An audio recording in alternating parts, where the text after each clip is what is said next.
Okay, not really. Hiking at altitude. When we end up doing our Western trip that we did last year, which was epic, and I'm fully expecting this year's trip to Utah in July to be really awesome.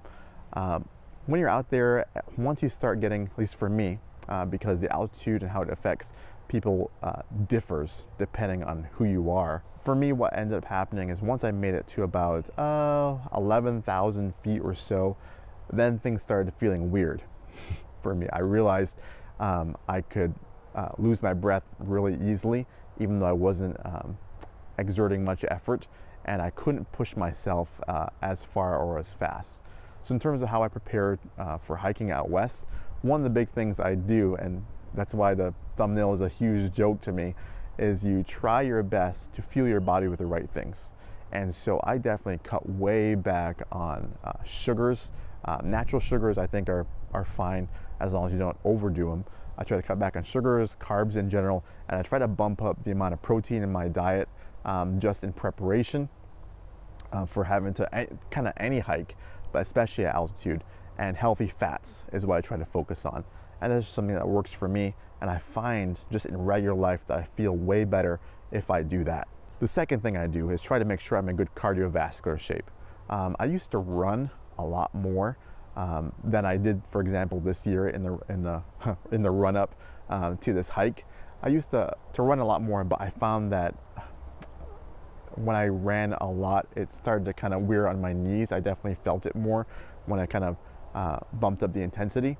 And so I do a lot of walking. And so that's not necessarily a cardiovascular activity, but I walk a lot. I pack walk whenever I can, walk the dog. So he's really, really happy around this time because he gets lots of walks, sometimes twice, 3 times a day if I'm really pushing it. I try to walk with a pack whenever I can. And something I've really recently been getting into is biking a lot because it's a lot easier in your joints, but you can still get in that cardiovascular range without kind of the impact exercise. And so I've really been enjoying that. So stay tuned. Here's your teaser right now on the channel. You may see a bike packing trip in the future. I have no idea when. I'm still considering myself to be a beginning biker, but that's one of the activities that I really enjoy doing right now. And working out in general stinks. I never enjoyed running. Thank goodness I enjoy biking a lot more than I do running right now. But I try to make sure, and when I'm out there kind of struggling, sweating, not eating cookies or whatever it is that I really want to be eating, or ice cream, I try to think about everything I do right in terms of a good habit now is something I don't have to worry about when I am out west, because I'll just be enjoying the views. I wouldn't have to necessarily worry as much about how's my body going to respond to kind of exerting itself at altitude. The third thing, and I have mentioned this in a previous video talking about altitude sickness and what to do, what you can do to prepare. Something I think is really important, and there's an article linked down below.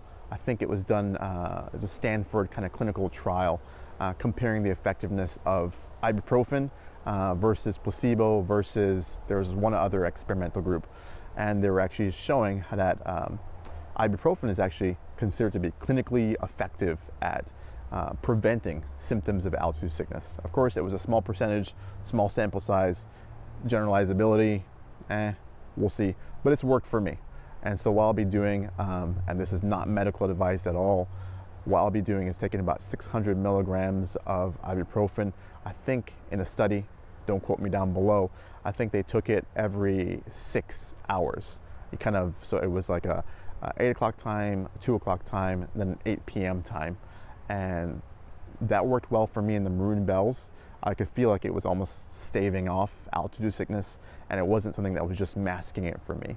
But the final thing is knowing your body, being able to judge when you are pushing too far, too fast at altitude. You have to really listen to yourself and say, okay, I may need to take more breaks than usual. It's something where I just have to dial it back a notch and then catch my breath and I'm ready to go again. And be really aware of that hiking at altitude, guys. It's something that's, I try not to play around with it. If you're even feeling, I think, remote symptoms of altitude sickness, you just have to be aware of it, let someone else know what you're experiencing, and it's just something to be cautious with. Hiking out east, honestly, 3,000–4,000 feet, you do not have to worry about altitude sickness. It's one of those things where you pretty much can push yourself to your physical limit. You will feel like you're exerting yourself more at higher altitude than if you're hiking out east. And so for someone like me who's a complete flatlander now, I just have to know when enough is enough and when to dial it back. So hopefully this video is helpful for you. This was a collaboration with 3 other channels: Backcountry Exposure, and of course the awesome Joshes. We have Subaru Josh and we have Karate Josh. The channels are linked down in the description below. They're all talking about preparing for hiking at higher altitude and what they are doing. So be sure to check out what those guys are doing, because they make some phenomenal videos and I always enjoy watching each and every one of them. The Joshes, because it gives me a different perspective, and Devin's videos, Backcountry Exposure, he does just a great job showing what's out in Utah, as well as a lot of good backpacking, camping type tips. All right guys, thanks for watching. Let me grab a Swiss cake roll. Peace. Not a sponsor.